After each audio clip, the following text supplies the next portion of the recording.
I'm going to go down to point E, question 13, and the section is captured. Dr. Jones recalled how she felt when she learned her son was dead. It was extremely physically painful, she said. I thought I was going to lose my mind and go crazy. I felt sick. I felt like I was dying. Jones also said she was intensely worried about her daughter bringing a son into America because she could not save him. She could not secure his body from the ritual violence that had claimed her son. Comparing America to Rome, she continued, we don't understand that we are embracing our death.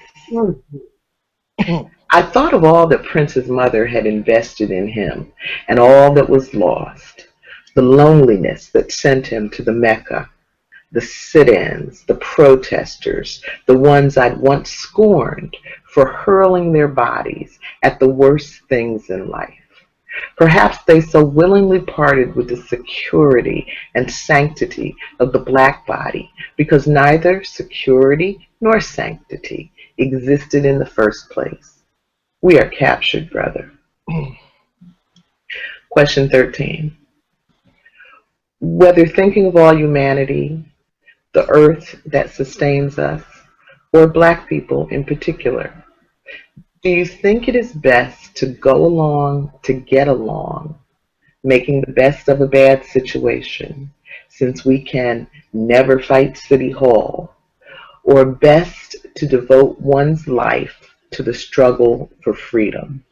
Why or why not? Ooh,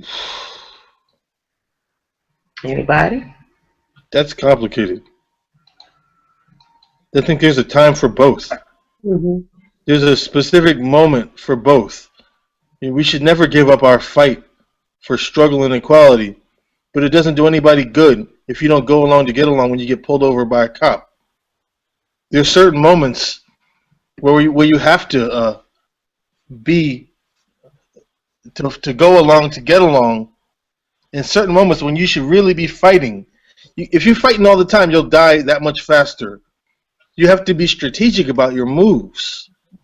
You know, there's no one way that one person can be all the time. If you go along to get along all the time, then you've forgotten to fight, and you're not part of the struggle anymore. You're only a victim of the struggle. But if you're fighting all the time, you're only ensuring your death that much faster. You make yourself a target. You have to make strategic and smart moves and assess the situation at all times, and then decide what's the best outcome of your decisions. That's the best anybody can do. Okay, thank you. Anybody else? Well, I guess I don't believe much in going along to get along, because I do think sometimes we get complacent and we tend to go along to get along too much. It can happen. It does happen. Turn on the news. So just personally, I'm just not the go along to get along type of person. Nor do I fight 24 hours a day, but unfortunately just trying to live every day, just me as an individual, it is everyday fight. And if I went along just to get along, I wouldn't be here. My children wouldn't be here. So I guess it's a difficult question, but I'm just I just think sometimes we've gone along to get along too long. We discuss it too little, too often. We've gotten complacent. You know, now I got my little education. I have my little degree. I got that little house. I got the little car. I'm all right. That's what happened. That's what happened. So I think that go along, get along thing is long past now. You know, it's done a lot. It's done a lot of damage to us, really, because we've totally gotten complacent. And I would say my age group, particularly my age group, have gotten totally complacent. So that's it. Okay. Thank you. Yeah. I guess for me, Mhm. I love the word strategy and to be strategic in all that you do so that you kind of understand that there's a bend in the road and the road is changing. So I see us fighting in America that no longer exists. And so when you look at a lot of the policies and things that are going on right now in this country, the rich are not the rich who were the ones who enslaved African Americans. And so I just think that it's going to be a whole new ball game, and we're going to be trying to open old doors when there are new doors that are set up for us. And I think that there needs to be think tanks and to look at what's happening in the world, because a lot of us are now homeless, and poverty is the new slavery, and we didn't see it coming. We just did not see it coming, that there were just certain things that we had to put in place for ourselves. So I don't think that you need to go along to get along. I really think that you need to look down the road and see how the world is changing and what that all means. Right. Good point. Yeah. Well, y'all know I can't get along with anybody. So When you get pulled over by a cop, it's not time to be Malcolm X. that I agree, Dean. But I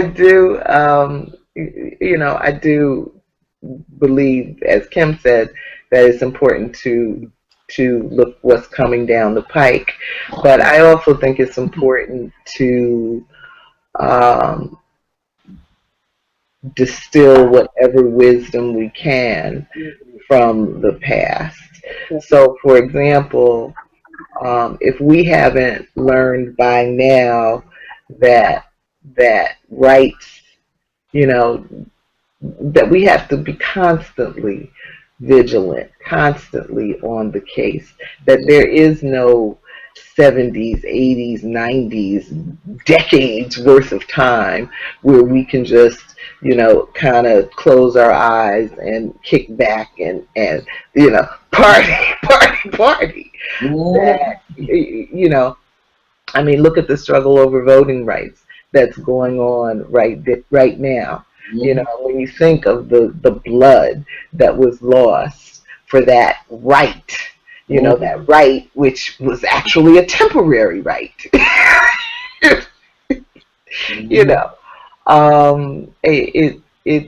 It's that, that's what I'm saying, that we got to look back and forward, all while keeping our feet grounded in the world of right now. But easier said, because it's a real skill to have conceptual skills. Well, to be able to see into the future about what's happening. That's something that has to be nurtured and developed to see moves in the future. Well, yeah, but but what I'm saying is, at some point there needs to be a learning curve. At some point we need to stop going around the same bush and say to ourselves, "Didn't I see that tree? 5 miles ago? No, we're going back around the circle. No, let's try this direction." You know what I'm saying? Let's try another road, because we've been down that road before, and we remember what's down there. Complacency. It goes back to complacency. Okay? I'm comfortable now. Everything is okay. I can walk on the same side of the street. I got a little job. I got a this, I got a that. Complacency. And that's what we have been. For a long time, we've been complacent. As far as what's happening now, a lot of folks claim they didn't see it coming. Well, let me tell you something. I saw it coming, and a lot of the folks that I know saw it coming, that we were going around in circles. We only had a few decades to even make a move. I don't know what people were thinking. After the height of the civil rights movement, we had a few decades to make a run for it. And we made it, no, seriously. You're right. We have a few decades to make a run for it. Right. That's all. And you know, if you have hundreds of years of oppression, a few decades to make a run for it, we really didn't have time to be complacent. Right. But why we got complacent? But you know, well, here's the thing, you know, because I don't want to be beating up on black folks. I'm not beating up on. We had been through a lot. We had been through pure hell. Mm-hmm. And it's understandable that we needed a period to lick our wounds and heal our souls and kick back for a minute. And recover from crack. That too. You talk about, but the thing is, we have to start to recognize the patterns in all of this and understand that while licking your wounds is understandable, you can't stay there. You know, you can't stay there, and you got to keep it moving. right, but retreat to where? It's not like we can just go back to Africa. Well, We don't have a home in Africa. We retreated into drug abuse and music and, you know, all kinds of madness. Mm-hmm. Material, Back to our leadership. you know, conspicuous consumption and all of this kinds of stuff are forms of retreat. It goes back to our leadership. If we would have clear leadership to galvanize us on a specific topic. Well, then, leaders can do but so much, you know, and I'm going to have to agree with Venita on this, that, you know, you got to get straight with yourself.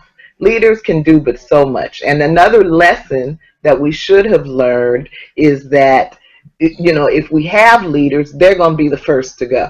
Mm-hmm. They are going to be the targets. And so we have to figure out, are we going to keep moving You go. when the leaders get hit?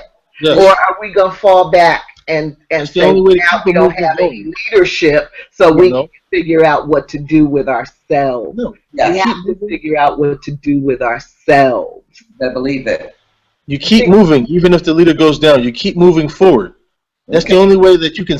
That's the only way you can send the message, that the message is spread, and we are all a part of this movement now. Right, You got to shoot us all down. Do you have enough bullets for that? right.